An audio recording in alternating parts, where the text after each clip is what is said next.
If you're looking for a clean, sober, professional, academic, well-researched, historically accurate, generally accurate, serious podcast on Southern folklore, ghosts, bizarre events, and unique people, this podcast is not for you. However, if you've decided you can live with that, then join us for The Strange South.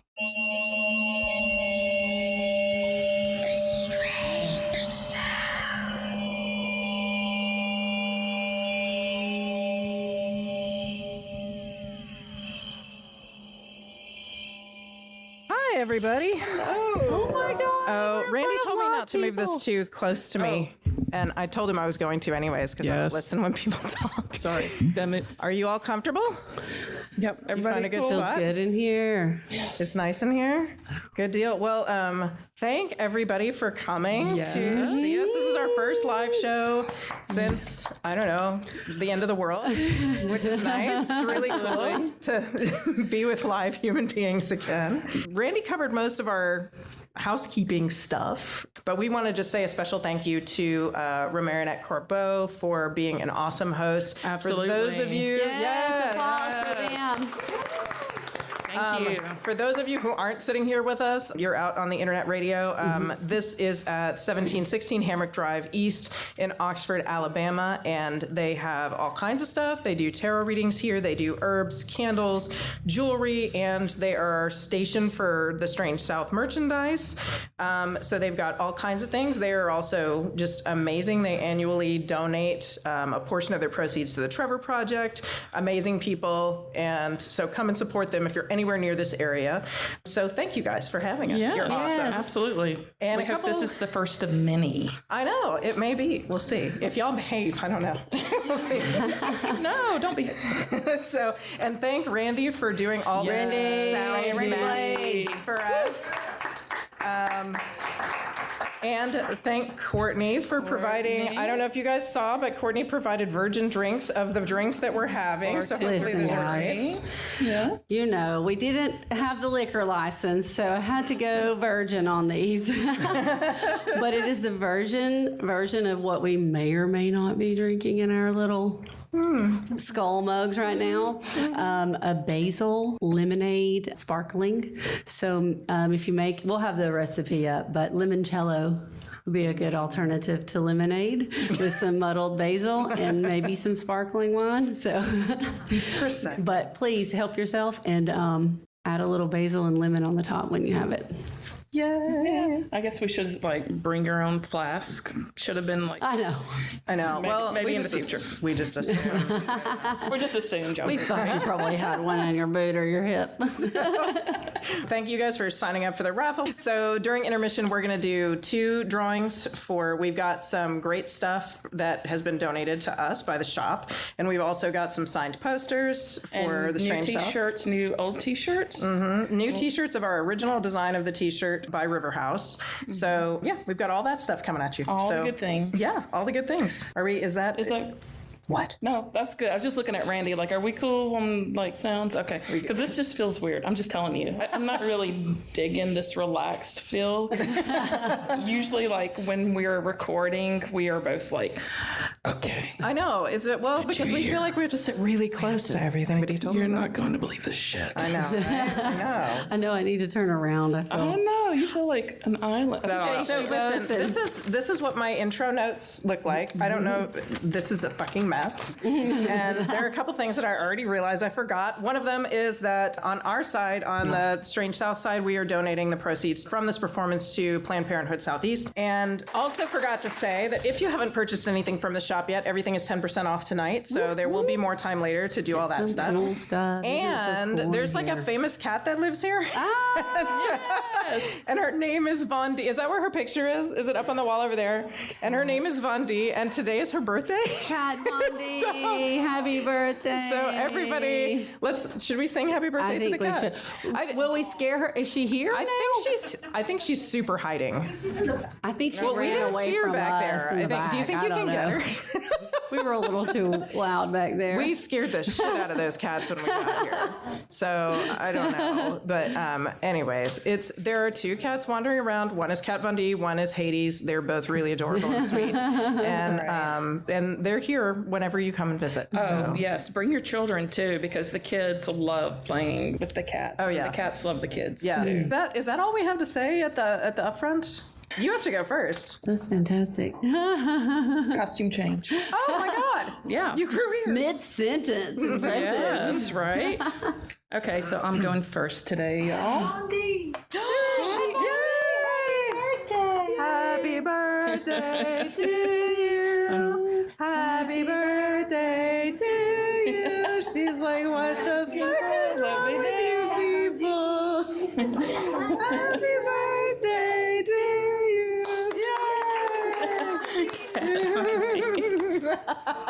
That was very That this job. is all Not scaring. appropriate. This is all appropriate.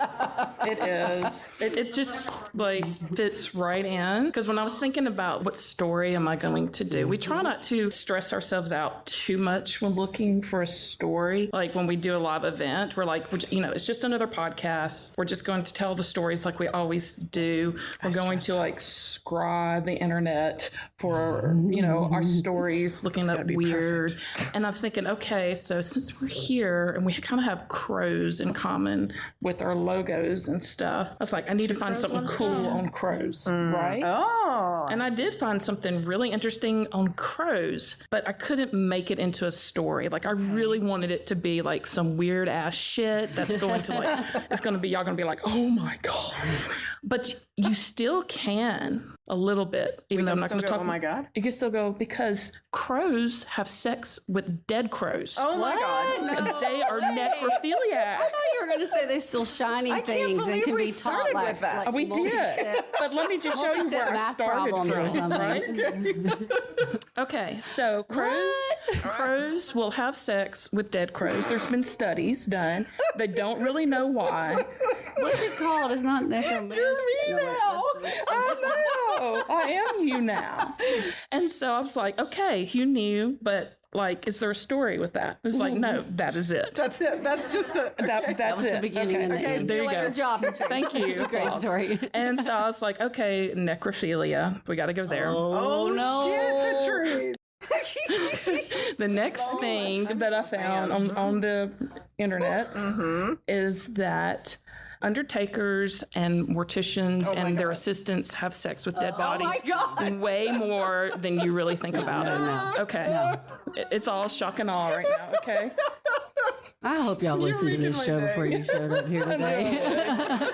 But I couldn't find any legit stories that, wasn't Reddit make-believe fan art story or something like that. Seriously, like, you want my fans. Oh, Lord. Okay. We had to leave the crows. Okay. I'm not going to do the crows. Okay. And the about the necrophilia? And we're not going to, like, the morticians, I'm sure there's stories. They're just not, out there for us. Good. And so I was thinking, okay, I'm going to put my energy out there into Google. And I'm going to be like, okay, Google, lead the way. And be like, bibbidi boppity boo. And all of a sudden I found Apocalypse Meow. What? How a cult that believes cats are divine beings end up in Tennessee.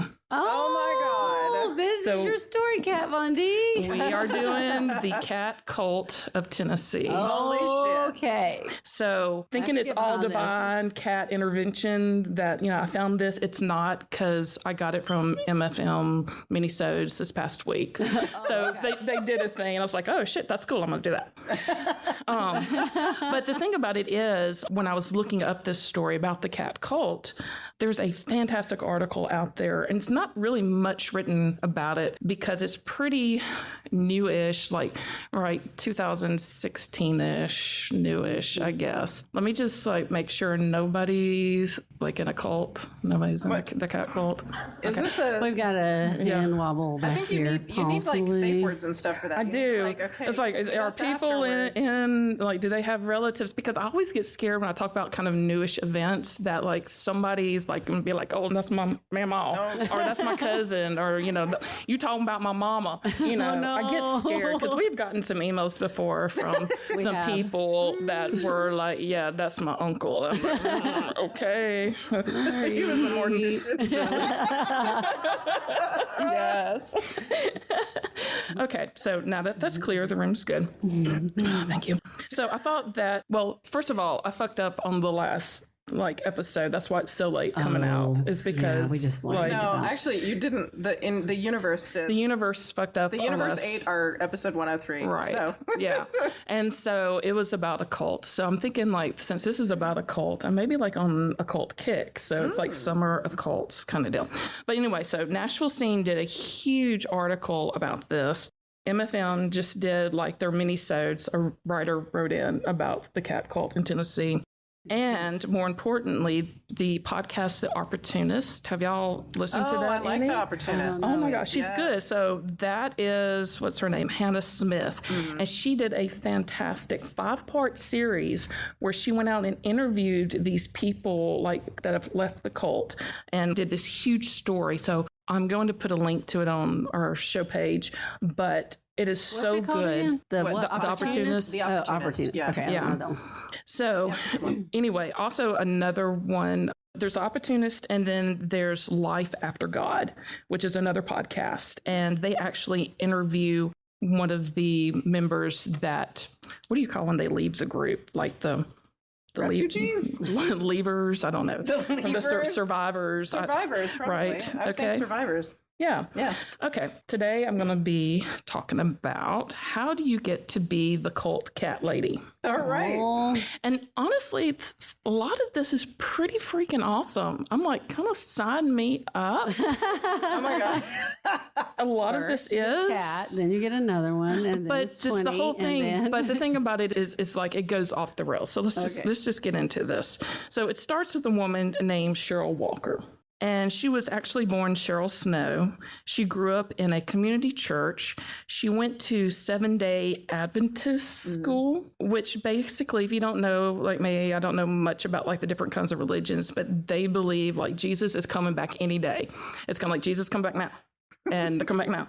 Like, no, they're really, he's come back. I mean, that's like what they preach any day now. So that's the school that she went to. Hello. See, you know we're talking about. Cat. She went to college. She got married to Mark Walker. And when they were married, they didn't really have like a home church. So they hopped from church to church. And the reason they hopped so much is because hello, kitty. Cheryl was not happy with any of the churches.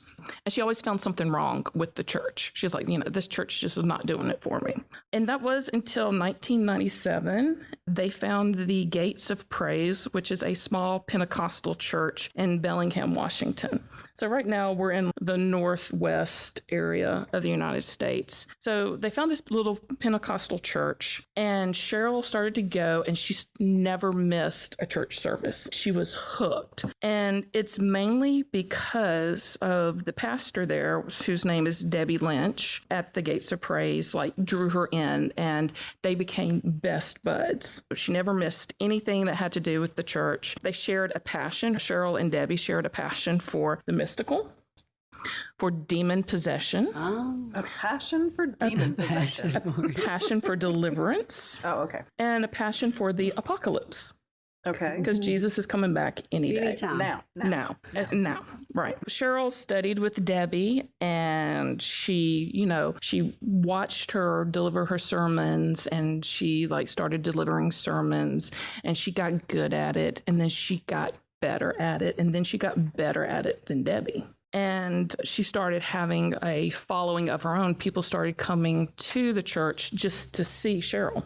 And that's because Cheryl is tall. She's blonde. She's good looking. and she's like upper middle class. She's got some money. What year is this? 1997. Oh, 97. Okay. Yeah. All right. So, also another thing about Cheryl is that she's charismatic. She can read people, and she is so good at getting people to do exactly what she wants them to do. And that's because she focuses on the person.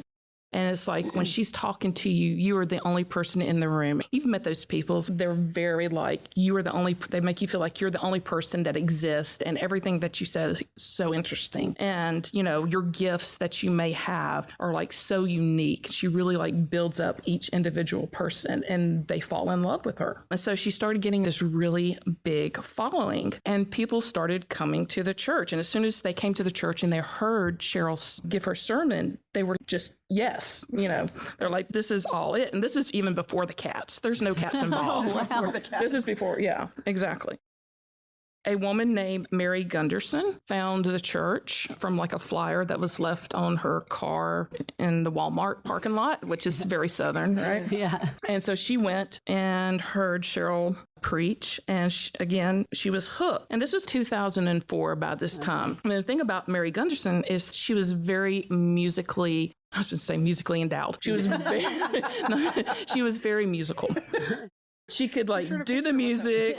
She could do the music. She could sing the music. She had a pretty voice. And Cheryl was like, you're exactly what we need. She gave all of her attention to her. You need to come in and do music for the church. You need to write songs for the church. And Mary is like, yeah. And so about this time, Cheryl like decided that she doesn't need Debbie anymore. So they split off from the Gates of Praise, and she creates her own ministry called Freedom Fires Ministry. It wasn't so much that everybody was hooked on, not necessarily what she was preaching, but they were hooked on her. Yeah. And they came there to see her, not necessarily the whole church and stuff. Everyone was enamored of Cheryl. They wanted to be her best friend. They wanted to do things to please her. And she took full advantage of this. If anybody was not on board, if anybody kind of questioned her sermons or anything, they got kicked out very fast. Oh. And one of the members that came aboard really early was this woman named Michelle Lamphere, and her daughter was like, I'm calling bullshit. Oh, no. And so Cheryl had Michelle, her mother, banish her and gave her instructions from her family, not from the church, just the church, but from the family itself. So Cheryl told them to get rid of her. So she took her daughter, whose name is Shaylin, to the backyard. Everybody joined hands. What? And in the family, and cast her out of the family. And they said, we give the devil permission to overtake her and bring her to his side. She is no longer covered with our covering. Clever wording there, right?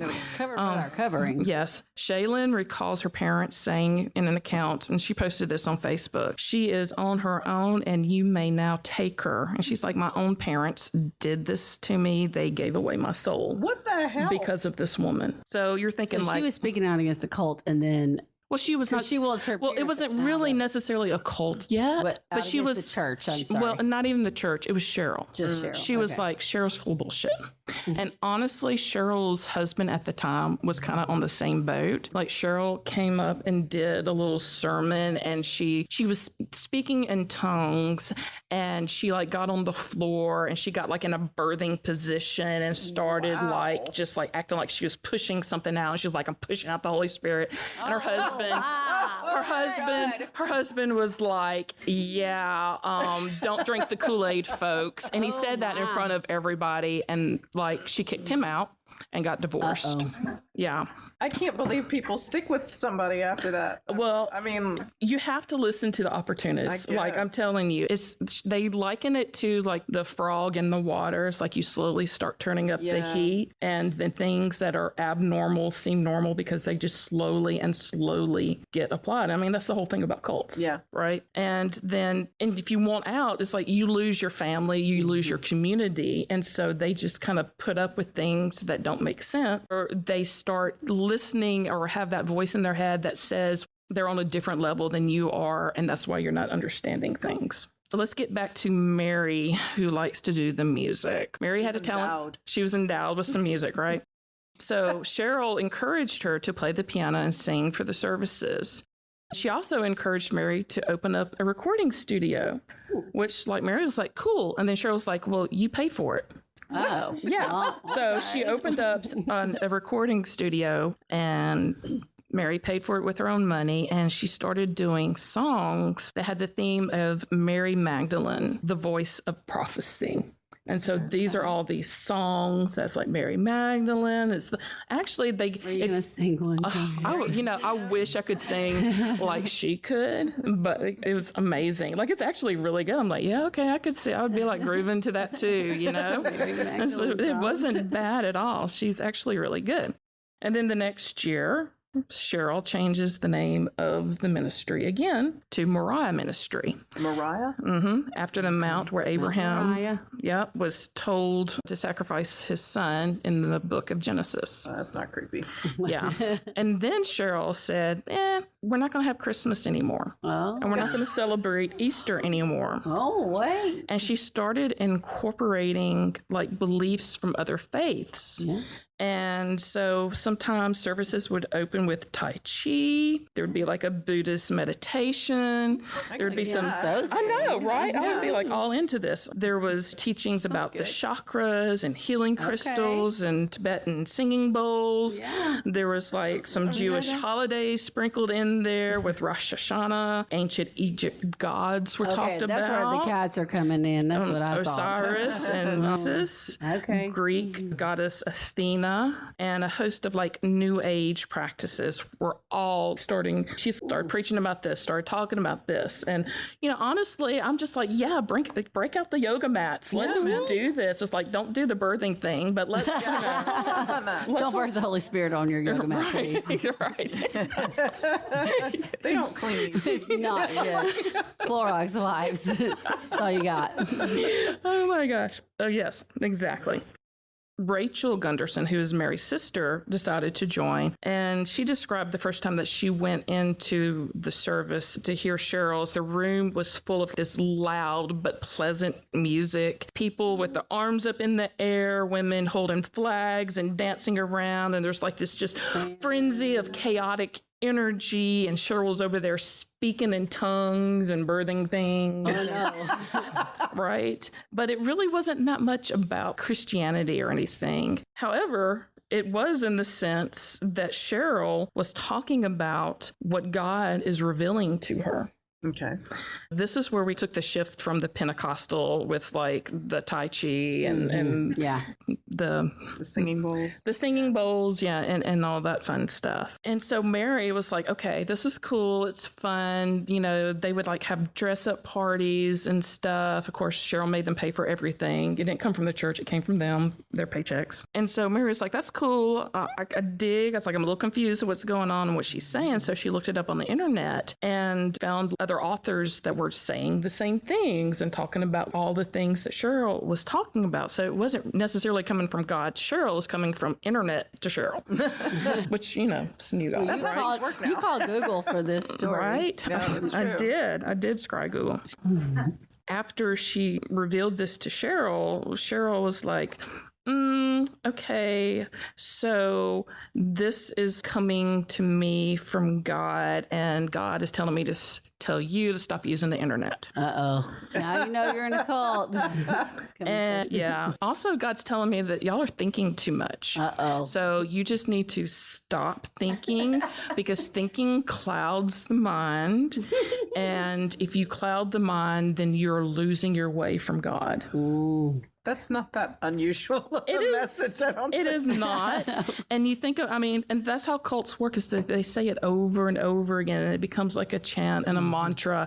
And it's like, you start saying it and you believe in it. And if it's like a person who you look up to and they're telling you this and they're saying I'm going to be really mad if you like go on the internet and you're like, well, I don't want to make you mad. Because you start to think that if you're mad, then God's mad at you, you know? So it starts that she starts associating herself with kind of this holiness. But also during this time, Cheryl is getting a little bit more, I mean, she's already kind of whacking out to begin with, but she starts getting a little bit more paranoid. And her sermons become less and less uplifting. Like it's less about the yoga and more about y'all are pissing me off, so God's pissed off and y'all need to be punished. She would take out her displeasures of her followers on them and their children. So if their children were there and their parents did something, and it didn't have to be like anything big or traumatic for, you know, you could dress, like you could be wearing the same shoes as Cheryl and she would be pissed off. Oh my God. Yeah. What she would do though, she would go in and she would call their children whores and sluts and brutalize them on the pulpit in front of the whole congregation if their parents did something. And that's kind of like one of the tactics she used. Wow. It wasn't that, you know, if you did something that she didn't like, she didn't necessarily take it out on you. She took it out on whoever was there at the time. So if your parents did something and the parents weren't there, but the children were, she's going to humiliate the children in front of the whole congregation. Damn. Yeah. Yeah. She's something else. Cheryl did the same thing with banishment. If you disagreed with her, she banished you, and then nobody in your family was allowed to speak to you. Nobody in the community was allowed to speak to you. It's like classic cult 101, right? But instead of leaving, instead of like big red flag, like you called my child a whore, I'm going to kick your ass. Yeah, right. Right? They were like, well, just don't piss Cheryl off. Let's try not to piss Cheryl off even more. Let's not, you know, walking on eggshells kind of thing. And so Cheryl's still preaching, but her preaching is starting to focus more and more towards the end times. And God speaking through her. And she starts talking more and more about Mary Magdalene being the prophet of God, and that Mary and Jesus were married, and that Cheryl was the 144,000th offspring. Wow. And so the Where did you come up with that number? well, the 144th offspring is a number that is used in the book of Revelations. Oh, I see. And it's the number of people that God will save at the end of the world. Oh. Oh, wait, so she's the last? She is the prophet. So she's setting herself up to be the reincarnation of Mary Magdalene, who will prophesize the end of the world and select the people to go with her to like heaven or wherever people go. Right? So she said, and again, it's like the frog that you're slowly turning up the heat on. Yeah. It's what she's been doing over the past 7 years now. You know, she's keeps on. How many people are in her congregation? I want to say, I don't think I really remember like a hard number, but like 70-ish at one time. So it wasn't huge. It wasn't like Gwen Shamblin or anything in her church. Yeah. But it was a very close-knit, tight group. And so one of the things, of course, that her group did was they tithed to church. And Cheryl liked to go to Italy. Oh, right. I would like to go to Italy. And so when she would go to her missions on Italy, it would be part of the church. So the church had to pay for it, which means her parishioners had to pay for it. And so her missions to Italy was included like fine dining and shopping. She's not Catholic. Was she not going to the Vatican? Oh, she said she was. Who knows? Who knows? She was praying to like, I don't know, what's something fancy that pasta. I don't know. She was praying to pasta. Pasta's not fancy. What's something fancy? Oh, Pasta. That's fancy. I think that's the most fancy. I pray to the Chef Boyardee. Exactly. To limoncello. To the limoncello. So again, why did they keep doing this? They felt like they needed to stick with her for their salvation, and so their salvation would be secure.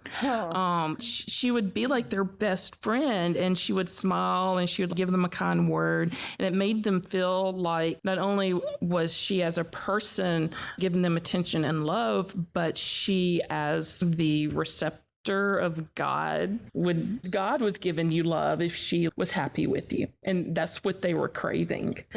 I know. All right. But she continued to preach end times, and she had convinced everybody that it was coming soon. End times is always a red flag. It really is, right? Once again, the church name changed to the Oneness Foundation. The Oneness Foundation. Okay. Yeah. Like O-N-E. Yeah. And everyone was drinking that Kool-Aid, right? At this time, she wasn't just hinting that she was the reincarnation of Mary Magdalene. She was straight up saying it. And she was saying that she was the prophet of God. And all of the songs that were written about her basically said the same thing. So one of Mary's songs said, Athena spread her wings and lift her staff. She opens up the door and says, come in. I recognize you are Magdalene. Part of Cheryl's sermon would say, you have the power to recreate Eden, so come in Magdalene, so come in Magdalene. And The Opportunist has a couple of Cheryl's sermons that recorded and that you get to listen to her and how completely out there that she was. I'm picturing some righteous gemstones thing here. Like she gets these giant wings on it. Have y'all watched that? The righteous gemstone? Yeah. Oh my God, so good. And her Yeah, giant wings, and I'm here, and I'm married. Yeah. so saith the Lord. Yeah. So that was everything that she said when she would talk. Everything was, it's not preface. What does it say when you're after, say something after something? What is that called? Postscript? Oh, yeah. Okay. P.S. Something. P.S. P.S. So she would P.S. everything with "So saith the Lord." P.S. I am So here saith the today as Mary Magdalene. So saith the Lord. So everything that she said, she postscript with "So saith the Lord." It's her talking, but she's saying, "No, really, God's talking." Oh, this God. is. But she says it so much. If you listen to her sermons, it just like gets in your head. She says it every single time, and she doesn't quote scripture. Like she's not it one of sounds those. like she couldn't possibly. I don't Because what think you're she even saying knows is the like Bible. a complete amalgamation of It's everything, all the and religions to choose of the Mary world. Magdalene of all, I mean, it's like that's not something that would be like a traditional, Protestant Christian choice anyway. So she's already like kind of off, Right. Yes. the beaten path. And then Athena, and then all the other shit. Yeah. And so And then maybe cats. And then the cats. And the Right, cats, right? Well, Cheryl at this time also was putting drops of her blood in the communion cup. Oh, Lord. Oh my God, that's in a show I Oh, watched. But they no. were vampires. Yes. I love that show. I've already forgotten the name of it. So they were drinking. It wasn't what we do in the shadows then. No, it's like was it Black Mouse? Black Mass. Is that right? Is that right? Midnight Mass. Mass. Yes. Oh my God. Oh, I know. the I one- really like things, and I swear to God, I pay attention. Is that but the I forget one? everything. From the haunting of Hill House? Yes, from the Okay, Hill yeah, House yeah. people. I haven't watched that. Oh my God. You told me to watch it. Sorry. Yes, man. We don't need to People get off eat track. lots of brains. It's really crazy. Yeah, Midnight Mass, but it's Okay, the same so as the haunting of. spoilers. Yeah. Yeah. Blood. Back to you. Blood in the Kool-Aid. Yeah, And grape juice or wine? No, Which one? it was actually grape juice Oh, because at least wine would have alcohol. Well, I could kill I don't some think she really germs. brought in Catholicism. Like Catholicism was like one thing that she just didn't. Oh, And but she had to go to Italy. I was like, really? pasta, All right? very suspect. Yeah, that's right. So everybody wanted to be in Cheryl's good grace, but she was making it harder and harder. And she would like call emergency meetings. And if someone displeased her, she would call them at 3:00 in the morning and make them get up and do like an inspection check. Oh shit! No one Yeah. could do that to me. Yeah, it was crazy. And she wanted people. Jonestown stuff now. She wanted people to be like her, but she didn't want people to be like her. If you tried to speak like her, she would, call your children sluts. If, you dress like her, if you spoke like her, because there were several people that had been with her at this time for about 10 years and they wanted to be prophetess. What is it like? Not the prophet. Tiny prophets? Tiny prophets. They wanted to Petite be prophets. tiny prophets. And she's like, no, one true prophet. You can't blasphemy, kind of deal. No, blasphemy. And then she started separating families from one another. If one person, just in the case of like the Gundersons, if one person said something, then she would say, you've got to like excommunicate them, kick them out of the family. and she would pull. That's Catholic though, isn't it? Anyway, go It's just word salad at this point. It really is. And so she started separating families if the men weren't on board. She kicked them out, but the women would stay. But if the men were in love with her and would do anything for her, like give her their bank accounts, then they would stay. But it ended up being a lot of women. I mean, Athena, all the cats, all the things was definitely geared towards women. But the men, some of the men, she ended up remarrying. Okay, so this is fucked up because I totally lost my place here. But so after she got a divorce, a family that was following her, and it was like a father, a mother, and their kids, she made them get a divorce. She married him because he was like an anesthesiologist. Oh, wow. That's the top salary. Yes. Oh, my God. And his wife, his divorced wife, like she went after him, like point blank. Yeah. She went after him, said, y'all need to get divorced. You need to marry me. They did that. She took him to bed, and the wife and the kids still stayed in the congregation. What? Wow. Yeah. It kind of worked like that. Yeah. Well, men cult leaders do that all the time. True. Like, to be in history, they're like, I'm going to take that wife, and you're just going to keep on coming to church. Right. And I'm going to take that wife, and that one, and that one. And continue to tithe. Exactly. Women's rights. Saith the Lord. Right. Women cult leader rights. She also started to control what they ate. She taught her followers how to become vegans and to focus on being one with Mother Nature. Again, not bad things, but it was a control. Yeah. It was not a choice. It was something that they didn't get to come to on their own. They were like, you do this or you're out. That's a big sign of loyalty, though, because bacon is pretty hard to Bacon is so good. Speaking as a vegetarian who loves bacon. Right? But you don't eat it. You're just like, please cook it around me. I just like to sniff it. Please cook bacon while I'm here. Bacon. I'm like, okay, I'll cook bacon. She says, okay, now you're vegans. And they're like, okay, whatever. And at this point, like, some people like bacon, so they left. That's kind of a hard line. I know, right? Like, take my husband. Right? I swear to God, if you take my bacon. Right? That's it. And They found their limit. They're like, call my kid a slut. That's okay. Yeah, bacon or cheese, it's over. No. Some people started to leave, and when they left, they started talking to outside the community and started bringing scrutiny to Cheryl. And so Cheryl decided to close the ministry to new people. And then she switched her focus from being a pastor of a church to being the end times prophet. Okay. Yeah, she already was kind of do that. Full-time now. Full-time prophet. And she would spend like whole sermons like crying and rocking and warning of God's wrath and speaking in tongues or prophecies. Again, you've got to listen to that podcast. It's amazing. She wasn't really teaching religion. She never quoted the Bible. And I don't really think she understood what she was talking about half the time. And again, neither did her followers, because they were like, we don't know, okay. It was just whatever she said, right? Right, yeah. whatever, and they waved their flags around and danced and, ribbons, exactly. Fun times. So you're like, everybody's like, where are the cats? Where are the fucking cats? I'm waiting for cats, man. We got enough. Look, Kat Von D's coming back through. She's like, I've been waiting on the cats. Yeah, I know. Exactly. Well, let's talk a little bit about Cheryl's ex-husband.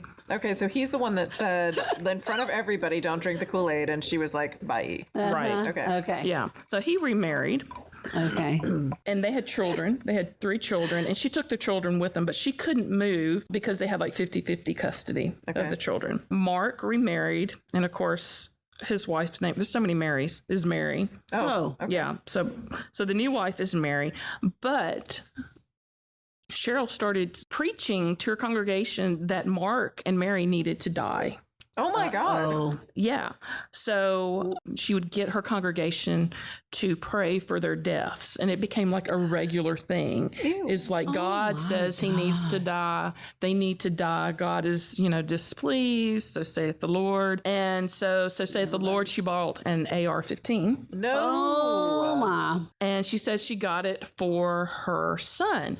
But at this time, she was dating this guy named Rick. What And happened to Rick- the anesthesia? That was she's still married to him. Oh, okay. But she married Rick. Rick had no idea about the doctor Okay. or whatever. So doctor's still married. And Yeah, so Rick's here. Rick is there. Let me tell you about the doctor, though. The doctor was giving her $40,000 a month. A month? A month. That's how much money. And he was working. Anesthesiologist. And he wasn't even going to church. Career He was just like index. giving it to her Career and then doing his job. And then his ex-wife and child were there in the congregation. It's weird, man. It's so crazy. Okay. So she starts dating Rick and she's like, look, I got this AR-15 for my son. Let's go practice.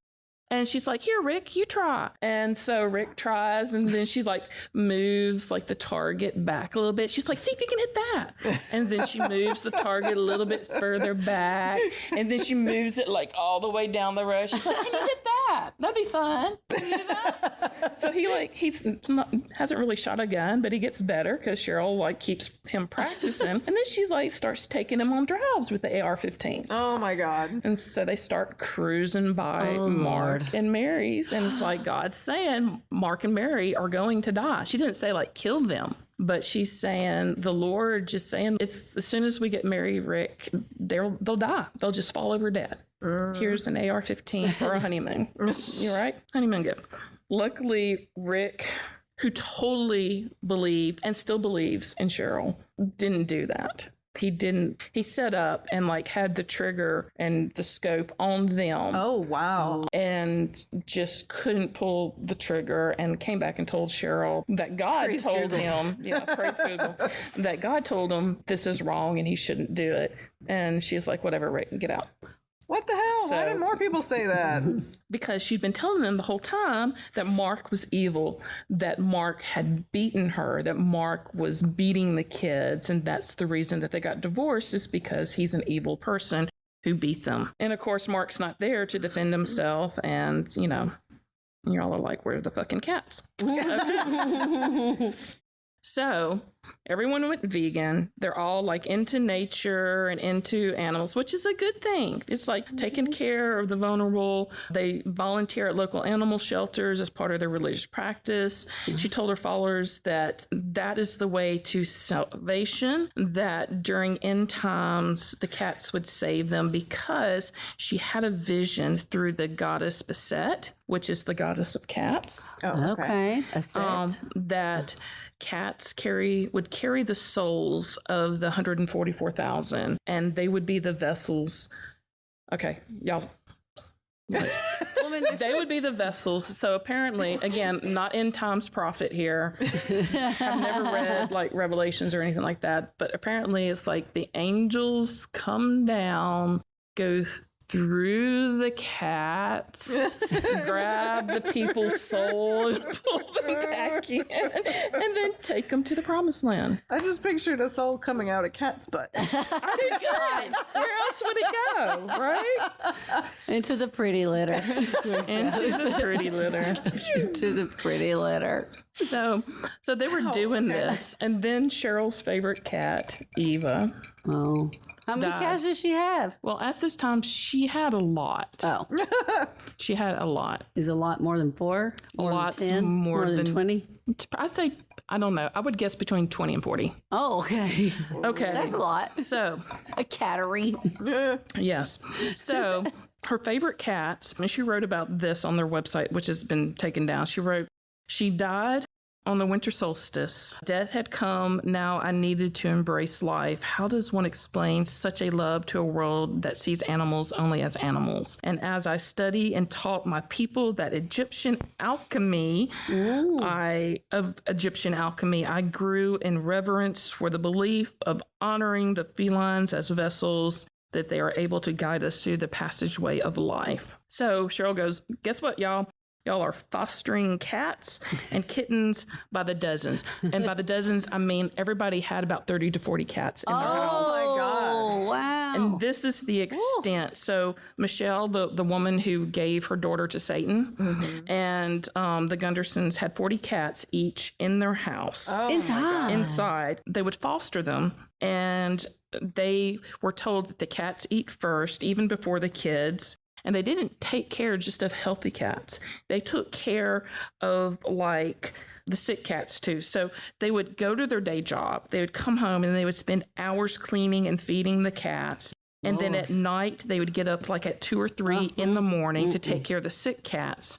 And sick cats, when I say sick cats, I mean, there were cats on feeding tubes. Oh, wow. There were cats with lymphoma. There was cats with oxygen therapy. There was cats that had distemper. If you know anything about cats, distemper is highly contagious. Oh. And so in order to take care of the distempered cats, they would like change clothes. They would wash themselves down with bleach.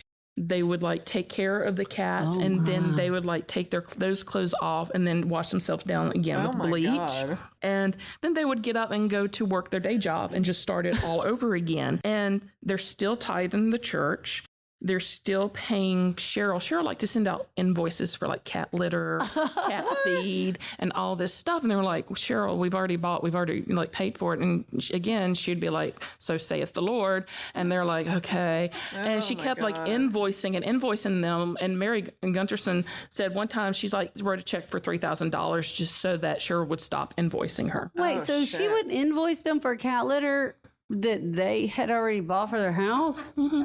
Oh my God. So saith the Lord. But litter subscription times 1,000. Right. But Cheryl, in her own house, you know, she had, I don't think she had 40 cats, but she had several. And she was interviewed during the opportunists. Like the opportunists like went through and like interviewed the neighbors, and they were talking. So like, hey, you know, crazy cat lady, tell me about that. And so her neighbors were like, oh yeah, that lady was crazy. And she said that she had like all these cats and she would let them roam around, and there's coyotes out there. And so her neighbors were like, you need to really like keep your cats in at night because the coyotes come out. Yeah. And if you have 20 cats, there's going to be a lot of hungry coyotes, and it's like other people's cats are going to suffer from it. And of course, she paid them no attention. And then when Eva like went missing, the neighbor's like, I know for a fact a coyote got her favorite cat. Her favorite cat. Okay. And so, you know, she went over banging on her neighbor's door, and she was like, you've got to help me find my cat. And the lady's like, no, I don't. And it's because like she knew that the coyotes were eating the cats that stayed out at night, and all the cats were going missing because of that. When Cheryl moved out of her house, they said that they could not sell her house because it smelled so of course it much of piss. Was because this still in Washington? Everybody was taking care of their 40 cats in their house. She's a prophet. I would have said like, clean up my cats. Yeah. But she wasn't. She didn't get anybody. She was like getting up with her feeding tubes too? No, she wasn't doing that. She was just letting her cats roam free. Oh, gross. Yeah. So while this is all happening, while everybody's like fostering all the 40 cats. I mean, I can't even like imagine. I can go take care of Cece. That's all. Yeah. While, you know, while everybody was taking care of all of these cats, Cheryl would have these emergency emergency evacuation drills. Oh, Lord. Because she's thinking like, you know. How are you going to get all your cats out? Is this like end times evacuation? End times evacuation. Like Jesus is coming and we've got to get the cats. So she would call them. Literally. It would be. So she would call them like in the morning. And so they had to wrangle 40 cats and put each cat like in a carrier and load them in the car and then practice meeting at like their safe spot. Listen, now, if it's the apocalypse and you're just supposed to pull a soul out of every cat's butt, like why? Why you got to put them in a carrier? Just let them carrier. Why are you going to load them into your pickup truck? Angels can't find them unless you got them in your car. So she's controlling their carriers. Right. So they're wanting bacon and they don't have bacon. They don't start eating cats, do they? She's running cat drills. She's running cat drills. She's controlling their time. She's keeping them exhausted. She's keeping them in fear of losing their salvation. Too. She's keeping them in debt. She's keeping like her essence, her cat back here playing. She's depriving them of sleep. She's keeping them so busy that they can't really question her. They just want to please her and they don't want to like bring her wrath down. And she's like, we got to be prepared for the apocalypse. Y'all need to start looking at when we move somewhere, you're going to have to buy land. You're going to have to be prepared to quit your job when society collapses. With her cat rescue getting more and more outside attention, she starts having like growing conflict with their critics, and members are starting to blog about her, and she's like, we've got to do something. So her paranoid is like going into like overdrive, and she's thinking like black cars are starting to follow her. The government's starting to follow her. She's banned all cell phones from the organization, and she starts speaking about being spiritually attacked. And so the move was imminent. And she's like, y'all have got to be ready. And she wanted to move to Scotland, but moving like 1 or 2 people to Scotland is a chore. Moving like 30 to 40 to 50 people is like unheard of. And what about all the cats? 40 cats. And, right. And all the cats, right? It would not have worked. And at this time, she changes her name to Cheryl Ruthven. Ruthven's a Scottish name. I'm sure that's not how you pronounce it in Scottish or whatever. But she thought like she would blend in and like ignore the cats. I'm Cheryl Ruthven, whatever. She's like the Pied Piper with all these cats following her around. When she like figured out that was like not going to happen, she was like, okay, so that's not going to happen. Let's go to Columbia, Tennessee. Why not? Why not? It's the next place. Scotland. Or Scotland, Tennessee, same thing. Scotch Irishman, I'm sure. Got hills. And she sent out an email during this time when she's trying to figure out, because she doesn't want anybody to say anything about this move, because again, she can't legally move because she's got 50-50 custody of her kids. Her boys at this time are over 18. Her girl's still like 17 at this time. And she's saying, don't say anything about it. I don't want people's scrutiny to follow us, because she's closed off the whole thing to outsiders. And so she's like, please don't make me regret opening the doors for you to come with me to Tennessee. I'm going to start over and have no one know anything about me, the cult, or the church. She said the word cult. She did. Oh, Weird. She knows what she's doing. Okay. Shouldn't that have been like a signal to somebody? But at this point, we are over 10 years in. So this is like 10 years of like best buds. I thought that was the first rule of the cult leader. Never call it a cult. In 2013, in the middle of the night, her youngest daughter had just turned 18. They left. Like everybody quit their job or just didn't show up again. And all these people moved down to Tennessee. Damn. Yep. So she left because she was taking her kids with her. Yeah, 'Cause she had poisoned her kids by this time. I was going to say, she could have left her kids. Like she could have. Yeah, it was just illegal for her but to they were take kind of them. running. Okay. Also, they were running the cat shelter thing. Like her daughter is the head of the cat shelter. So as soon as the youngest turned 18, it's like she was we're out. gone. So did they find like a commune down in Tennessee where they bought all these houses? Or something, from what I remember, I think they bought land that was all within like 50 miles of each other. So it wasn't like one big commune kind of deal, but it's like they bought little plots of land within like a 50-mile radius. Rachel, who was Mary's sister, remember Music Mary? Music Mary. Yeah. What's she been doing? So she was actually dating a man from Tennessee at this time, but she was doing it on the down low, and Cheryl found out about it and kicked her out of the cult. Oh. Well, she had Mary kick her out of the cult. It devastated Rachel. She thought God had turned away from her and that she was going to hell. And she immediately broke up with this Tennessee man and told Cheryl that she's not doing anything with the Tennessee man. But Cheryl told her that she was no longer part of the group and that she couldn't move to Tennessee. She was really upset, and she stayed behind while everybody moved to Tennessee. But Cheryl did allow her to still tithe the church and still donate her time and money to the cats. I know. And, but her sister moved to Tennessee. So, she split up. And, of course, Mary was all in at this point, too. And the whole community stopped talking to her, like, all of a sudden. And Rachel couldn't say why Cheryl would not let Rachel say why she was kicked out. So it wasn't like she kicked Rachel out and Rachel's like, well, screw you. I'm going to tell the world. She was like, no, I'll do better. I promise I'll be better. I'll do better. Because she was wanting back in. Because the only family that she had was her sister, and her sister was like, I can't talk to you, kind of deal. So it was really, really fucked up. So Mary was fearful of Cheryl. She was fearful of disappointing Cheryl. She was fearful of God's punishment through Cheryl. And Rachel's story is actually on the Life After God podcast, and it's really good. She got out. Mary got out. Cheryl was teaching that it was a sin to be gay, but Mary had secretly started a relationship with another woman. and was able to walk away with that support of the other person. So now Cheryl still has control over her children. Wait, like really? Like now? Like now. In 2022. I don't know, 2022, like this article was like 2016, 2021. I think they revisited it. They're still followers of Cheryl Walker Ruthven in Columbia, Tennessee. They are still rescuing cats. They have gone dark. There's no social media. There's nothing about that. They really dropped any kind of communication, any kind of anything after the Nashville Scene article.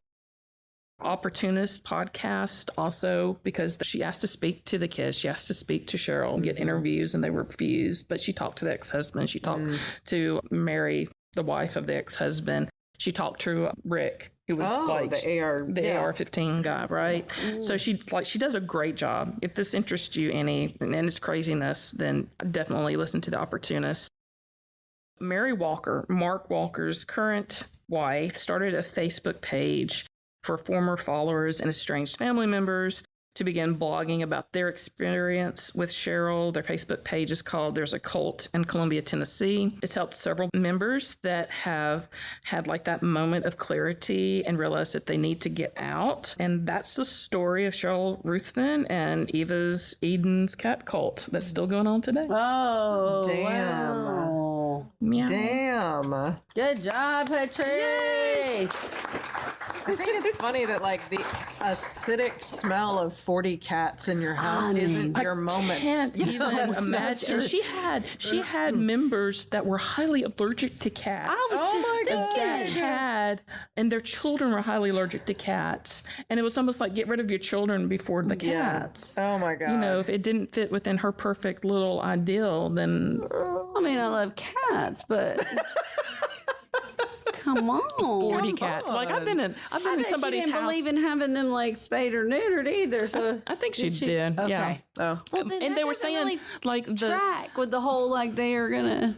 I guess did she get to 144 or whatever, and then like that's it? no. 144,000? Oh, Yeah. That's a little that bit wouldn't much. take too long with everyone having 40 cats Well, each. that's true. Yeah, no, I can't imagine that level. Like I've been over people's house that had like maybe 4 or 5 cats, and it's like okay, I'm gonna spend makes like your eyes burn. Yeah, Yeah. 5 minutes, then we're good, and then like I go outside and like breathe. But 40, I just can't even imagine. Damn. Like those cats are just waiting for you to die so they can eat you. Exactly. Like, what is it that you call like a herd of cats? What do you call them? I don't think that's a thing. Cattery. No, it's like, well, you've got a murder of crows. Yeah, but cats don't herd. Is there a word for a group of cats? Lions are a pride. Lions A pride, are maybe a pride of cats. A pride of cats? Somebody Google it. My phone's kettle. For real? Kettle. Ooh, I like that. Cute.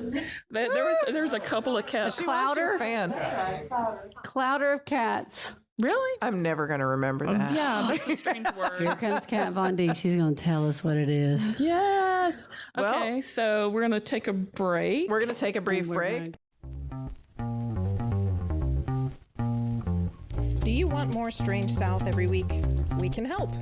You can follow us on Facebook, Instagram, and Twitter, and you can join our Facebook fan group, Fans of the Strange South Podcast, to keep the chat going with our whole creepy community. Do you have a story idea for us or a story of your own to share? Email us at stories@thestrangesouth.com. Plus, if you join our Patreon, you not only help support the podcast, you get an exclusive bonus episode for every show and a discount on merch. You can find links to all of these things on our website, thestrangesouth.com, along with photos, links, and show notes from every episode, Strange South t-shirts, mugs, and other goodies. See you there. Is anybody missing a guest, like a partner? Is there somebody? Okay, we got you. Awesome. Okay. And we're back. And we're back. I broke my fan within the first 2 minutes of our show, but I was trying to hide it from you. I paid an extra 25 cents for that. You paid $1.25 for this. $1. Do you want? Here, do you need this one? You can take this It's one. okay. It's I because just you need to, took like, so much fidget. flair. I know. Yeah, you can make Oh, it I into have whatever to you fidget want. with something. So yes, I tried to hide it the whole time Patrice was speaking, but I can't lie anymore. Gotta fidget. I can't lie broke anymore. it. I can't live this risotto lifestyle. Okay, so I have a story. Ooh. So when we do, okay, I have to tell you this first. So I had a hard time choosing what I was gonna wear because like I've been trying to like try new styles out and stuff like that. And I swear to God, the other day I was in my bedroom and I was trying on clothes and I was like, okay, what looks good on me? Like what kind of styles? So I try on these like capris that I bought and I'm like, okay, all right, I'm feeling this. You know, this is good. And then I try on this tank top and I'm like, all right, we're doing good. I'm still feeling good. And I'm like, I'm getting brave. I'm like, I'm gonna accessorize. I'm gonna get. So I got like this bandana and I put all this stuff on and like I'm like I'm feeling it. I'm like, this is the outfit. And then I go and I look in this body length mirror in my bedroom and I'm like, I look like a pirate. I literally dressed myself as a pirate. It was like 100%. I have a red bandana and like poofy capri pants that are brown and a red tank top. Man, you should own that. I was like, Jesus Christ, this is as good as I get. What about our flag means death? Have y'all watched that yet? So, oh yes, our flag Yeah. means death. Oh yeah. I guess it's in my system. Taika Waititi's. So I decided to opt for protect Alabama trans kids today instead. So sometimes when we do live shows in particular places, I try and look for things that are from those places. And it's easy to do around here because we're from around here, kind of. Somebody had mentioned a long time ago to me, the Goat Man. Does that ring? Now, and listen, now, this is the beginning of a series of Tale of Two Goat Men. So I hope I'm not about to disappoint you with the one that I've chosen to start with.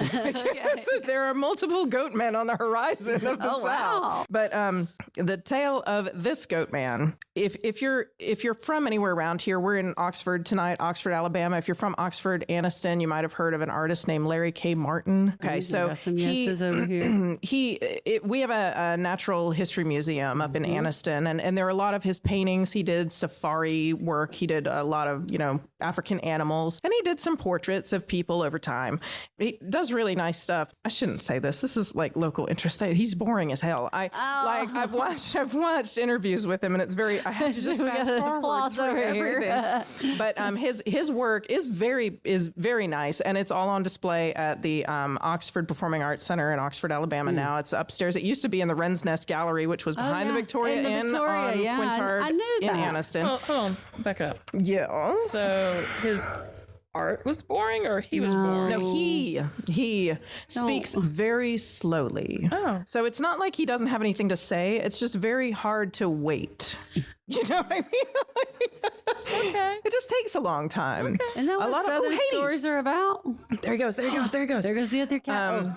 So a lot of his work is actually hung in famous places, but it's all like politicians, all famous conservative politicians. Like Dick Cheney has my work, and I'm like, I couldn't care less. But the Audubon Society has some of his bird art. He's very good. So I'm not trying to be nasty. But there's one pencil drawing in his collection of an old man. He has like wispy Einstein hair. He has a long beard. He's dressed like a hobo, he's dressed like a railway hobo. Like his pants don't fit. You'd think he's like drawn from source material from the 1920s. And he's cradling this baby goat, and he's got this look in his eyes that's just like loving and wonderful. And so behind him, there's like this sort of stagecoachy thing that's being pulled by a team of goats. And the picture is called America's Goat Man, Mr. Chess McCarthy. Excuse me, Mr. Chess McCarthy. Wait, Chess or Jess? Chess. Like C-H-E-S-S. Short for Charles. Chess McCartney. Does this particular goat man ring a bell for anybody here? Does this sound familiar? So you've heard of this goat man. Seen the painting. Yeah. Okay. So this, and actually, if you want to, do you want to hand this around a little bit? Oh. So this book by Daryl, read me the last name of that guy.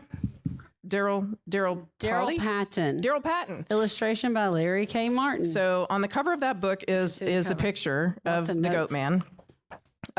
So if you had heard of him, it would have been a lot of y'all would probably have heard from your parents' stories and your grandparents' stories. So Charles McCartney was born on a family farm in Iowa, right around 1900. And that's just about the last reliable information that we have about Charles McCartney, because he's a liar.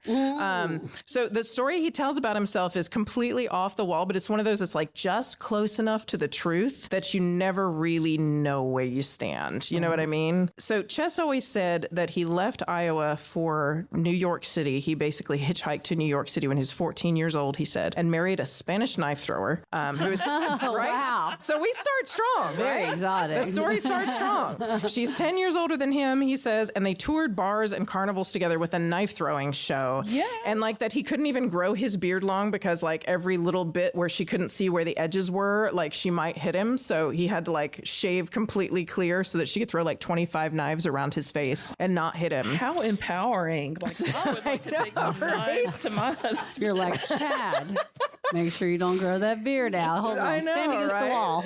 So he said they went for years with this traveling act before, now one of these stories says before she died, because he said she was like a reed and she was tiny and she would just blow away on the wind. And there was another story that she fathered many children, that she bore him many children and moved back with him. So it's all, who knows, but that part's really not true. He told people at one point that they earned so much money with this traveling act that he was able to buy a 20-acre farm back in Iowa. That's also not true, because that was his family farm that he eventually moved back to in Iowa after maybe, traveling in an act with a knife throwing lady. Chess also said that he met a German woman later from Chicago, married her too, but she couldn't put up with him and took off back home. I don't know whether he told people why she couldn't put up with him, but folks back in Sigourney, Iowa, where he was from, said he was eccentric.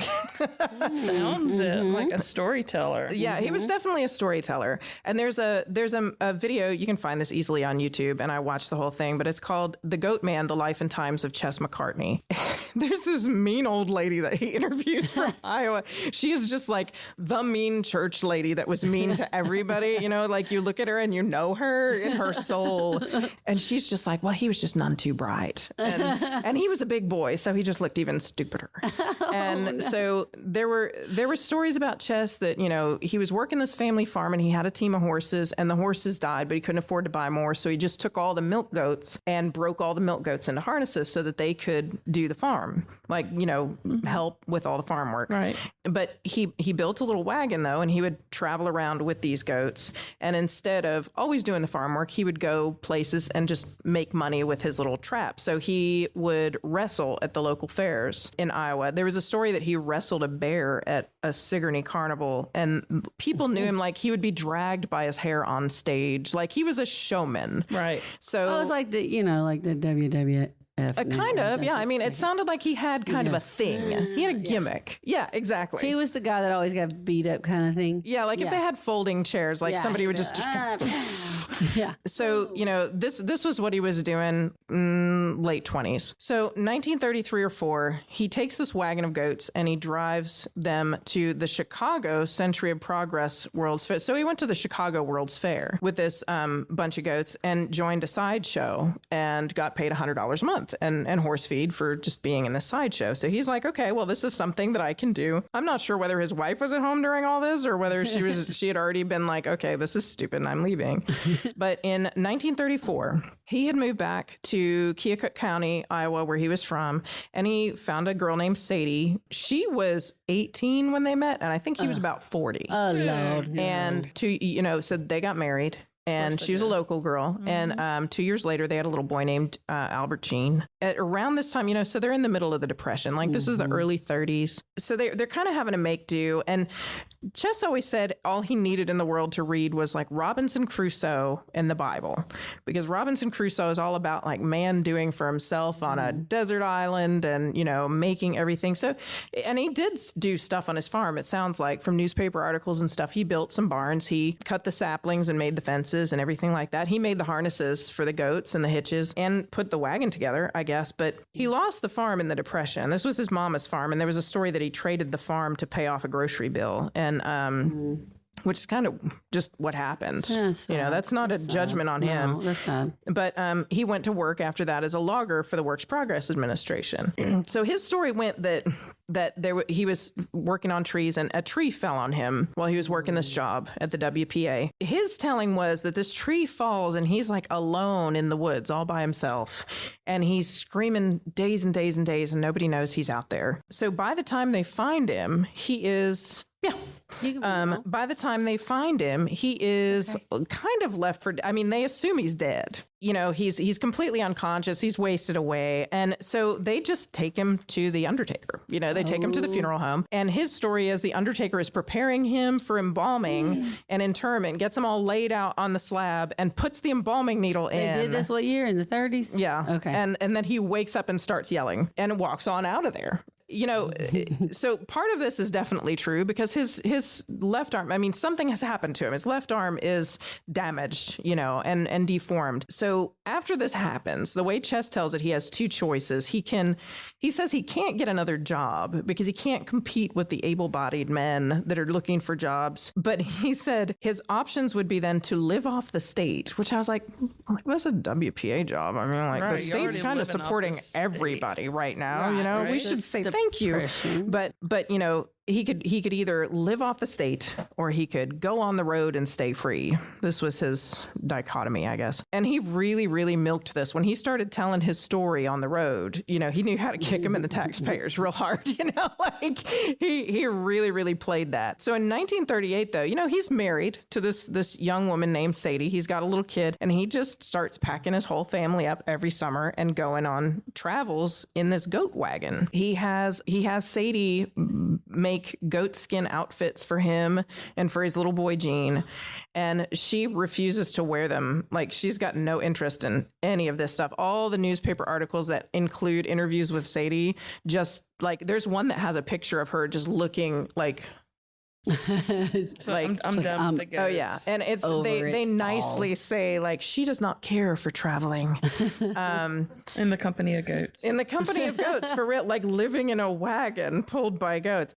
But, this is what he wants to do. So like every summer, this is what they're doing. They're going to World's Fairs or they're going somewhere. They're trying to park in front of other attractions or theaters and trying to sell tickets and, just selling picture postcards of themselves because they're a novelty. They all look very weird. This family in goat skins, like trying to be Robinson Crusoe. Yeah. Are they in the book? Okay. Tons of pictures. Okay. Oh, you can open it up and look at more. Oh, yeah, absolutely. Look through there. Those are all my notes. Well, that's because it's a library book and I can't write in my library book, so I've got Post-its everywhere. But there's tons of pictures in there. So if you want to look at more, yeah, go for it. She put up with it. Sadie put up with this lifestyle of his. She's just like 20 something. Yeah. Until she didn't. And she didn't like after a while. Almost 50 probably. Yeah. And so not that there's anything wrong with that, but like she's like, I don't want to live she's the goat just, life. well, it's not like she was, I don't think this life. was something that was offered to her as a choice. Well, I suspected that. Yeah. So like in 1942, she leaves him. And the rumor is she falls in love with another farmer. And he makes a deal with that farmer that would pay Chess 2 payments of $500 in exchange for his wife. So he basically sells his wife to this guy. Oh my God. And decides at this point, I'm going to leave Iowa for good. Like the whole hometown girl thing, not working out, family farm's gone. We're going to leave Iowa. So he packs up Gene, his little boy, in his goat skin clothes and travels south. Now, all of a sudden, he starts preaching out of this goat cart. Of course he does. And then we come to Alabama. I know. And, so saith the Lord. There's not, so saith the Lord. There's no real explanation as to why he started preaching. I know. That's the whole thing. You don't have to have an explanation. All you got to say is like, for the Lord. Yes. And people like give you respect and credibility that you do not deserve. And there are levels, yes, and there are levels of showmanship involved in most preaching, that kind of mesh with some of his skill sets. So there was a story story that when he first starts traveling the South, the first place he goes is to North Georgia. I think they said the North Georgia mountains. And they said, okay, now this is just the way the story was told, that the hillbillies there thought he was Jesus because of the goat skin and the beard. And that he did not disavow them of this belief. Of course he did not. They gave him money and they gave him food. They fed him. They probably fed him. Oh, they fed him. They fed him and they gave him money. And when they found out he wasn't Jesus, they tarred and feathered him and rode him out of town on a rail. Oh my God! No. Did they tar and feather? That is what the story said. But you know what? Okay. I don't believe any of this. I don't even know what to believe with this guy because it's all just so off the wall. Like I said, he said that they tarred and feathered me. that is what it sounded like. And then so after that he went down to South Georgia after that.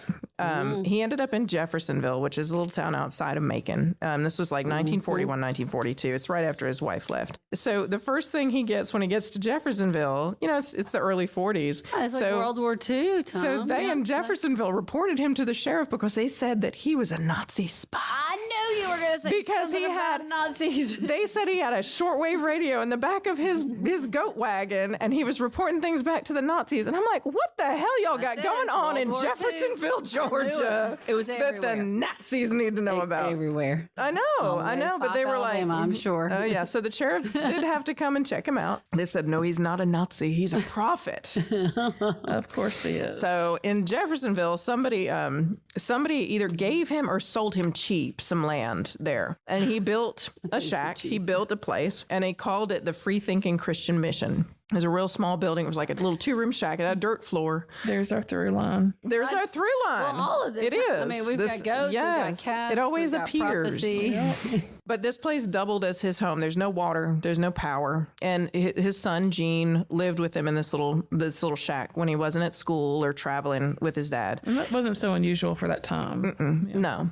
And every summer at least, the two of them together would travel the South. So if your folks ever run up against the goat man at any point, this is the guy that they met. He was in, Courtney was in Alabama, Kentucky, Georgia, the Carolinas, Florida, Virginia, all over the South, back and forth, summer after summer for probably 30 years. I had never heard of him until somebody brought him up, and I wish I could remember who to give credit to. So the wagons, like, if you looked at the picture on the front of that book, the wagons kind of started out looking kind of stagecoachy, It didn't take very long of him traveling, like, up and down the country before they just became, like, crawling trash heaps.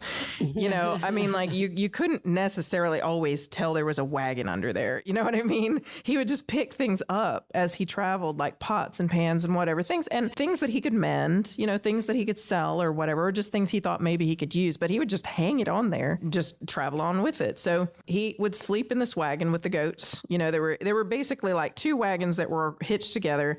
And in the back one, there was like a sort of a little cubby room that he made with quilts and everything like that.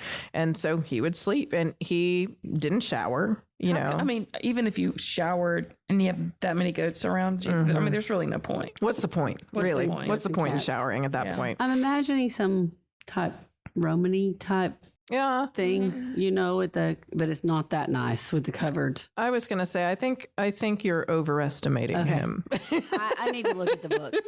Well, look here, grab it. He said he could go 20, 30 miles a day. He generally walked. He generally didn't ride in the wagon. He would walk alongside. He would put, the goats would have kids, and he would put the kids up in the wagon, and he would let the baby goats ride, or the goats that were injured or whatever, he would let them ride. But, he generally would walk. Sometimes as many as 30 goats in his caravan hitched up to the front and the back. So he always joked that he would have them pulling in the front, and then he would have the ones in the back for the brakes when he was trying to go uphill or something. People could say, and often, all the time, every time he was on a way to town, people would say they could smell him before they could see him.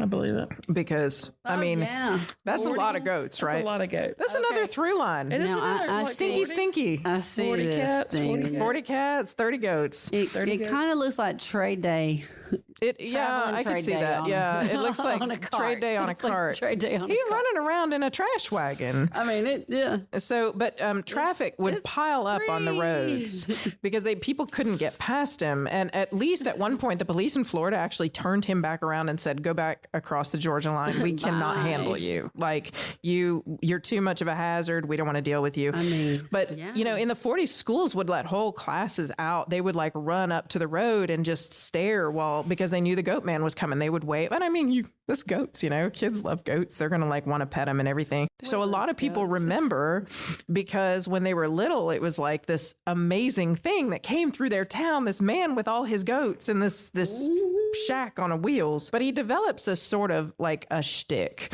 And I have a feeling like back at that time that everybody where he'd stop in their town and they would feel like what he would say there would be special to them. Like it seemed like people felt like he was, relating to them.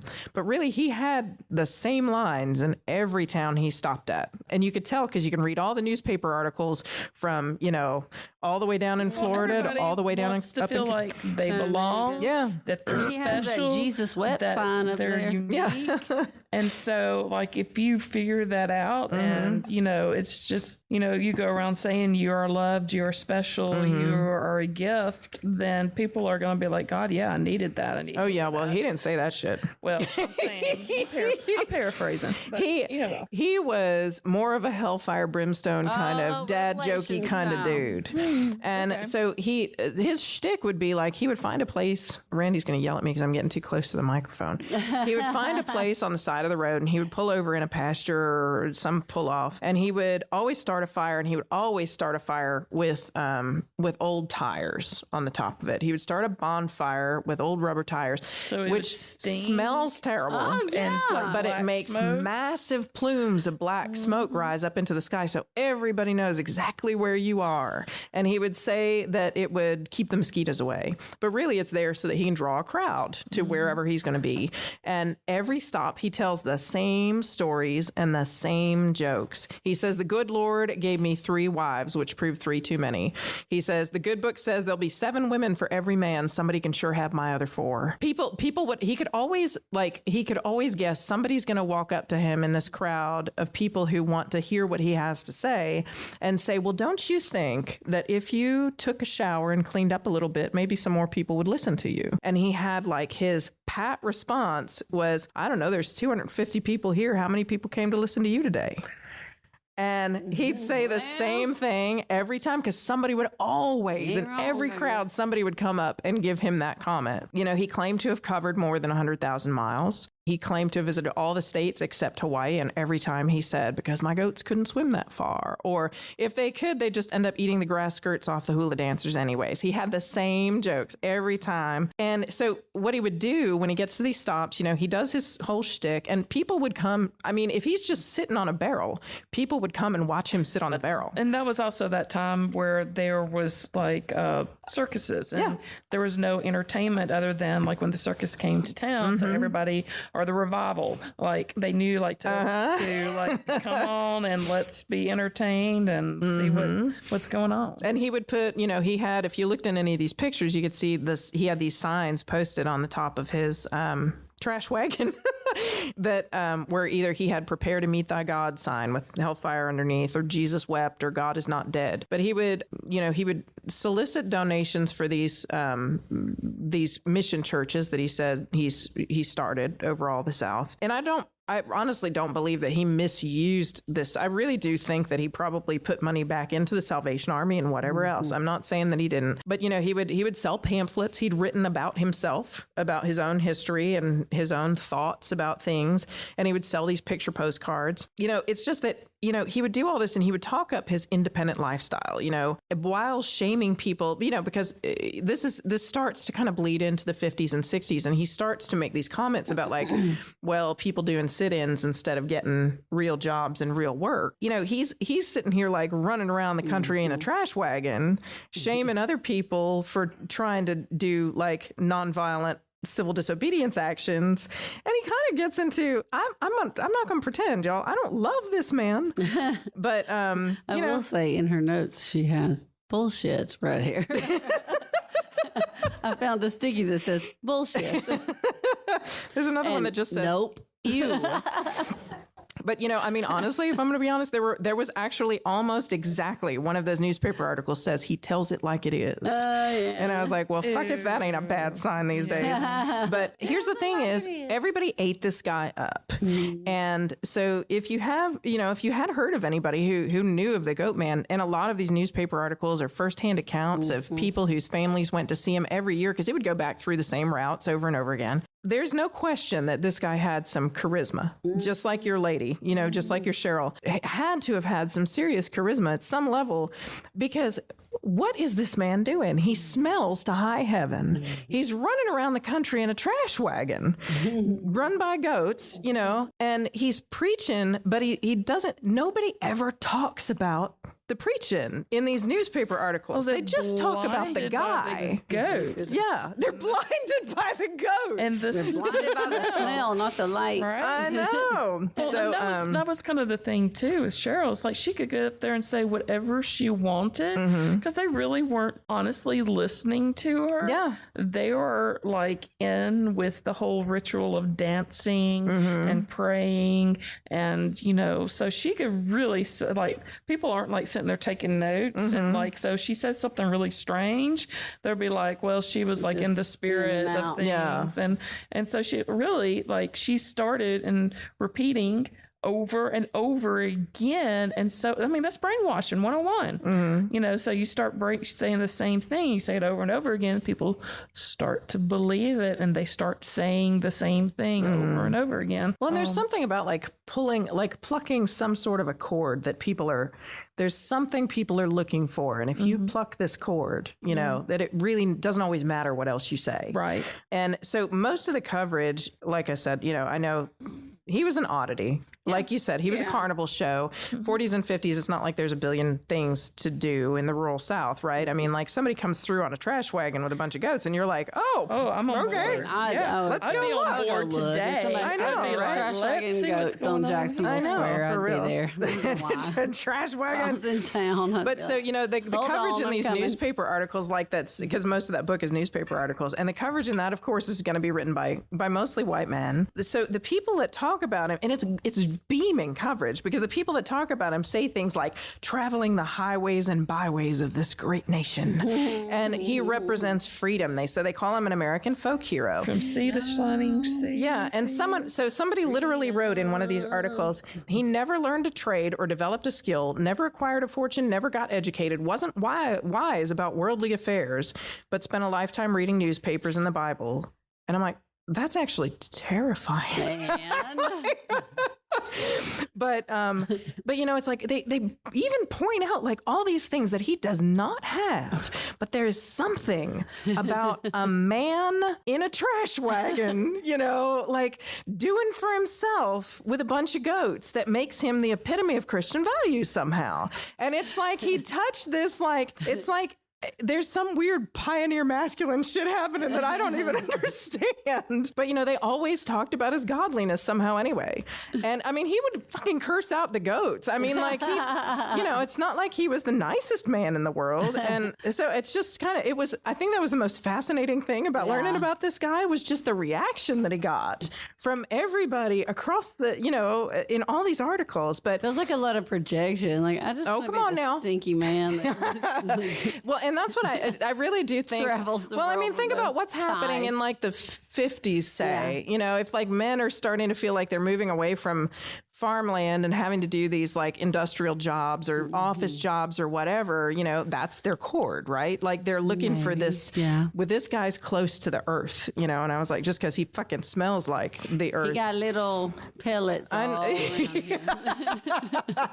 So, but it's interesting though, because like I said, like all of the people that write these newspaper articles are generally like white men, right? But Flannery O'Connor, it said, based one of her characters, based one of her characters on the Goat Man, on Chess McCartney. Okay. And she wrote a 1960 book called The Violent Bear It Away. It wasn't one of her most famous novels or anything like that.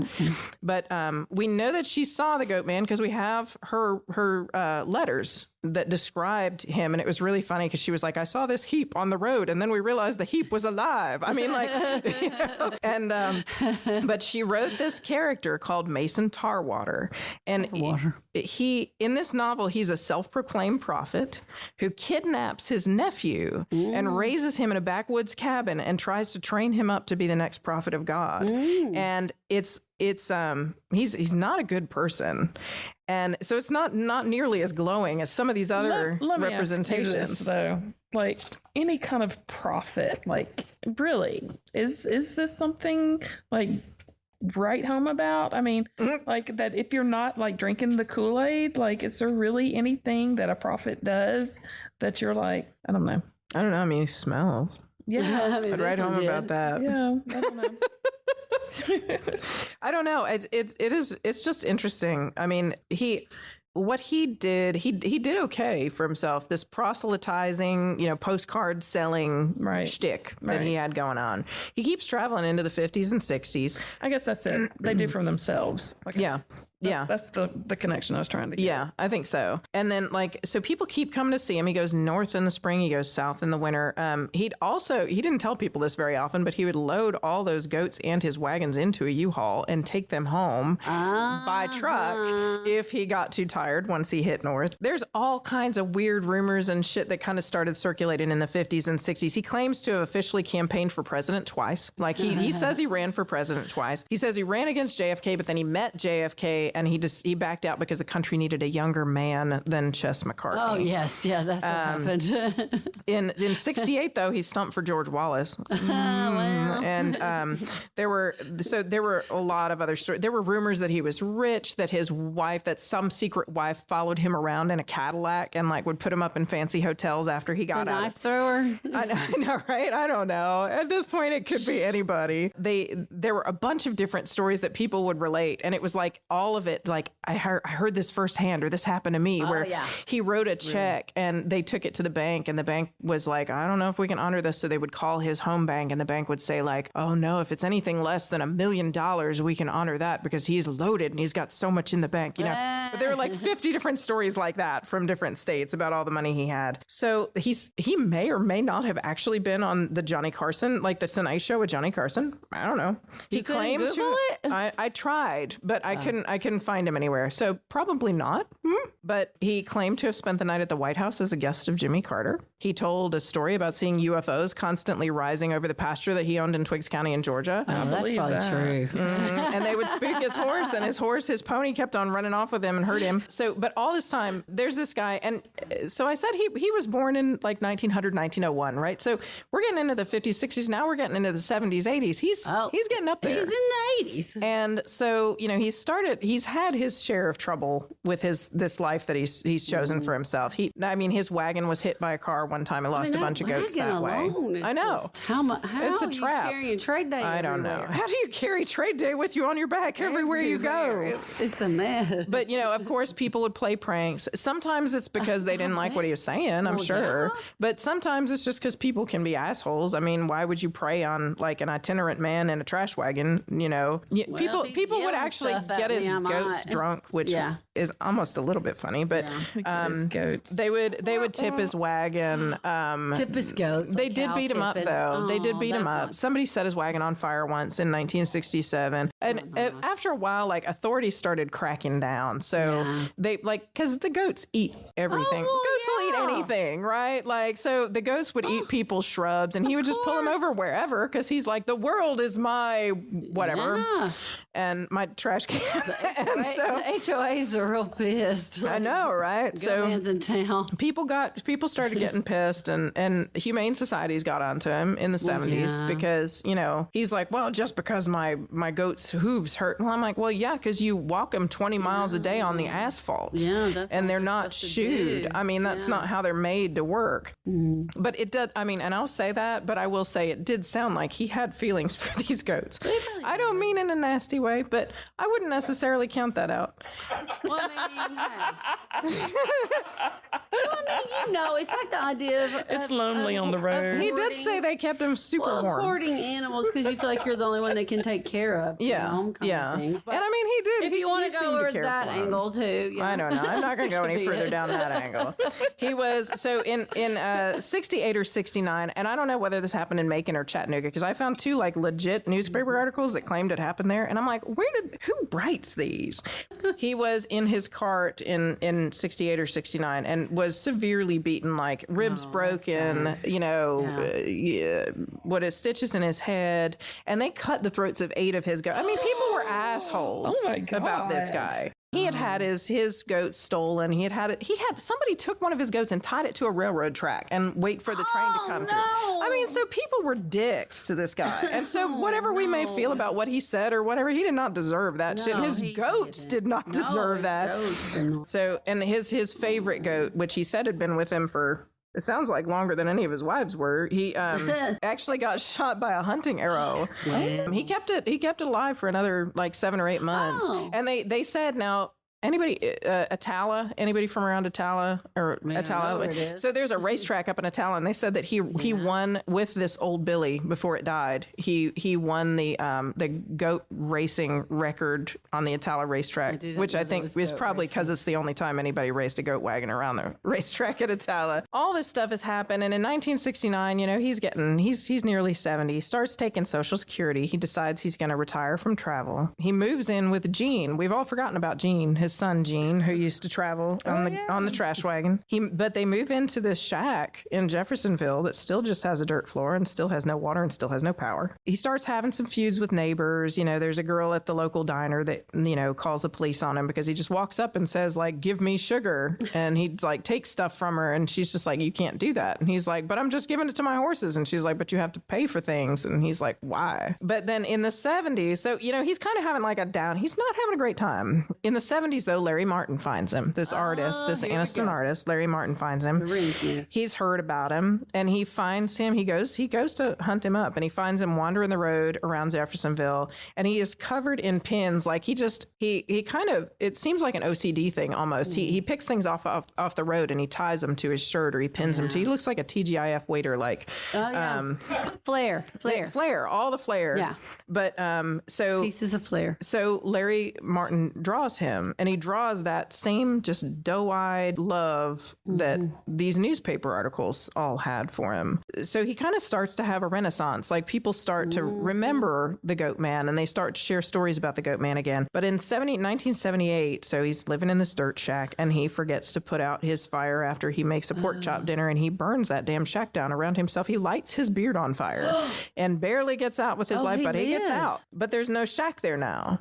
He and Gene buy an old school bus from the city for $150, and they park the school bus, and they live in the school bus. It is gross. Yeah, well, I mean, like it's that wagon. If you, it's bad. You put it I mean, a school bus. In 1985, he's 85 years old, right? He decides at this point that he is in love with Morgan Fairchild, and Morgan Fairchild from like Dallas, right? From what else was she in? She was in Dallas, and she was in. It's like an 80s. Yes, she was beautiful. She had like blonde hair, and she was lots of feathers. So he's having a conversation with Larry Martin one time, and he says he's going to go to California and marry her and bring her back to live with him in Jeffersonville.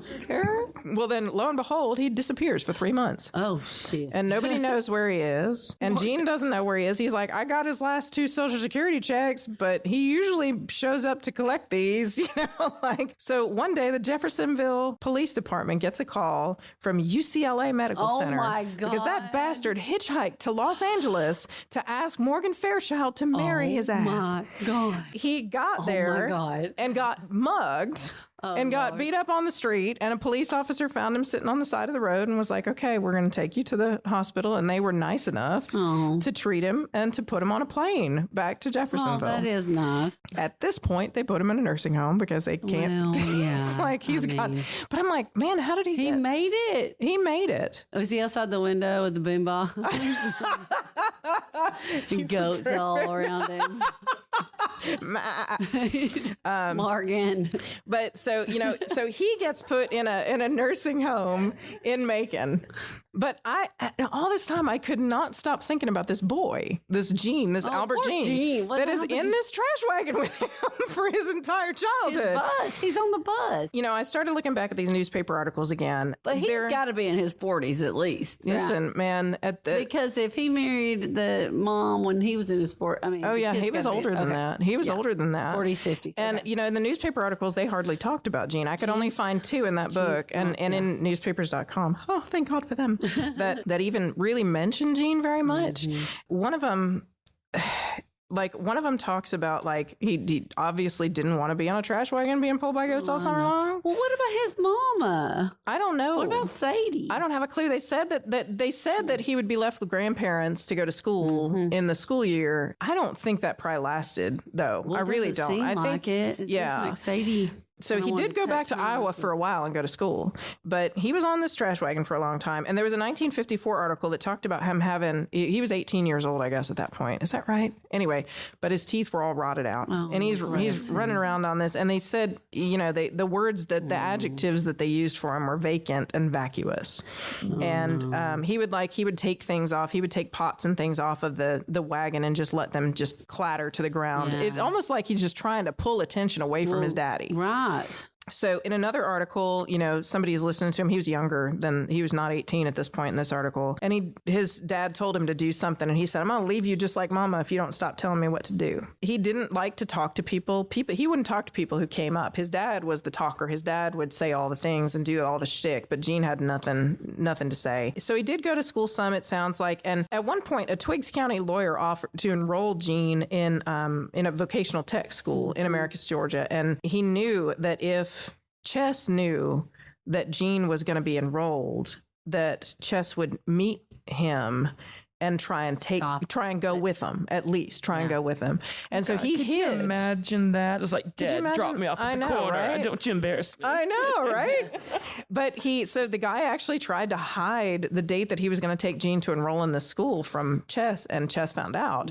So he goes to pick up Gene, and here's Chess standing there with his trash wagon and all his goats, and he has to drive everybody to the enrollment office. And so, of course, they all smell like goats by the time they get there. But at least the guy talks Chess into staying in the parking lot when they're going to go enroll him in school. They come back out, and sure enough, he has got a crowd surrounding him, and he is holding court in the parking lot of this Votech school because it's always about him. Yeah. And it sounds like through this kid's life, it's always been about him. And so, he enrolled as an auto mechanic to be trained as an auto mechanic, but it doesn't sound like it ever really panned out for him. When that shack burned down in Jeffersonville, Gene was still living in it with his dad. He did not get caught in the shack, but he didn't get to move to a nice nursing home. He moved into the bus. There's a video. So the movie that I mentioned earlier that's on YouTube, there's a long section of it that's an interview with somebody who has gone to talk to Gene, I guess, or to go see whether there's anything left standing of this mission. The guy finds Gene, and Gene is happy to talk to him outside the bus. This is a bus on overgrown land, and it is completely surrounded by trash. Yeah. It's got aluminum cans, all like 4 feet from the edge of the bus, just covering the ground. And they go up into the bus, and he's got it locked with a padlock, and he goes into the bus, and he's explaining to him that he always wanted to get a kerosene stove in here and he can't, and there's just trash bags everywhere, and there's the quilts everywhere, and blackened mason jars everywhere, and you cannot understand a damn word that man says. Like, listen to Boomhauer on King of the Hill. The King of the Hill. And he's got no teeth, and he just doesn't, he's not there. He's trying to concentrate, and he can talk about his daddy. He can tell his daddy's shtick, he can tell his daddy's jokes, but he can't talk about damn near anything else. Yeah. And it's really sad. And I mean, it really kind of turns, and he starts talking about all the brothers that he's had, that his dad had other kids all across the country. Yeah. But he starts to try and list them, but they all have his name. Yeah. He's just not there. And so the real sad take that this story goes is that in 1997, Gene's in his 60s, and he kind of stops. He would travel back and forth, walking up to town in coming back from his property, and people noticed 3-4 days they haven't seen him. Yeah. And he had been shot to death in front of his bus. Oh my God. And nobody knows why, and nobody knows who did it, because who's going to find out, because there's an itinerant guy who lives on a bus, and probably, I mean, I'm sure people care. I don't think that it's that nobody cared, but there's probably not going to be a big public outcry for the police not finding out who killed this kid, a 60-year-old man who lived on a bus. Being the goat man's son only gets you so far. So that's the sad part. But as I said, Chess goes to a nursing home in Macon. Where is he? Larry Martin continues to draw pictures of him, and because Larry's pictures have gotten him kind of a resurgence in popularity, he takes him out of the nursing home and goes and has him sign portraits at exhibitions and things like that on a regular. People call the nursing home to talk to Chess McCartney. So the son died first. Mm-hmm. Oh. Yep, son died first. And Chess had a girlfriend in the nursing home, apparently. They said they'd been married for 10 years. I don't know, but they definitely had not. He was well cared for. And he was still spitting all the same stuff at the end that he spit all through the beginning. And he finally passed away in 1998. Wow. And people still, at 98 years old, though he told everybody he was 107. Yeah. Well, but people still talk about him. Would too. If I make it 98, I'm just going to be like, yeah. And they say that, it's the end of an era that he passed away, and that it was a simpler time. And I just don't know about that. But I don't know that it was. He struck a chord, and he was a character. And he used to park in Heflin and, come by on a regular basis. And there are going to be a lot of people who've heard of the Goat Man and know his stories from their parents. So... Well, how did he get Social Security? He said I was thinking that since you said it. Four different stories about how he got Social Security. One was that he made sure that he constantly paid some of his earnings always into Social Security, no matter where he was. One was that doing what, like in an envelope with some nickels in it. And one was that there was a famous politician who got him in a caravan and took him up to Washington D.C. and made sure he signed up for Social Security and would get his Social. And another one was that there was a drunk in one of the towns that he hung out with, and the drunk decided that he needed to get Social Security, and the drunk drove him to Washington, D.C. and signed him up for Social Security and got him. One way or another, he got it. And he complained when his Social Security benefits went down. And he's a trash wagon. With goats.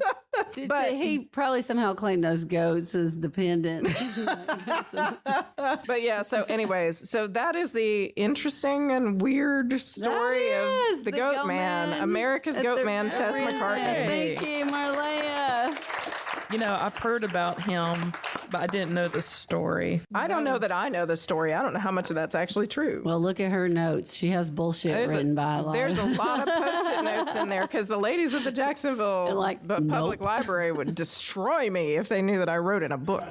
No, they're on stickies. Sorry, Jacksonville Public Library. I don't want you to... Thank you guys so much for coming. Thank you to Romarin at Corbeaux for hosting us.